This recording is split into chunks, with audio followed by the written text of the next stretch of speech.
Federal officials and local leaders have clashed over their differing characterizations of a fatal shooting by an immigration and customs enforcement officer in Minneapolis. President Trump's administration described the killing of 37-year-old mother Renee Nicole Macklin Good as an act of self-defense. Minneapolis officials dispute that narrative. Here's what to know.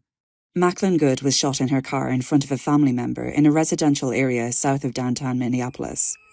Videos taken by bystanders show officers approaching an SUV stopped in the middle of the road.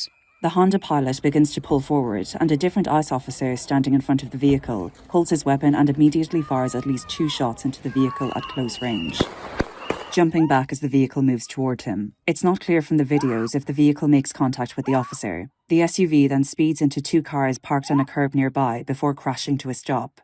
Witnesses can be heard shouting out in shock. Shame! Shame! Macklin Good died of gunshot wounds to the head. She described herself on social media as a poet, writer, wife, and mother from Colorado. The ICE officer has not been publicly identified.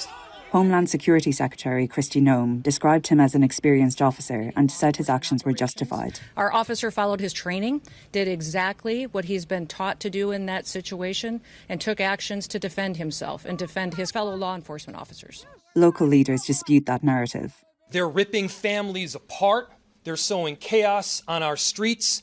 And in this case, quite literally killing people. Hundreds of people descended on the scene to protest the shooting. It's at least the 5th death to result from the aggressive U.S. immigration crackdown the Trump administration launched last year.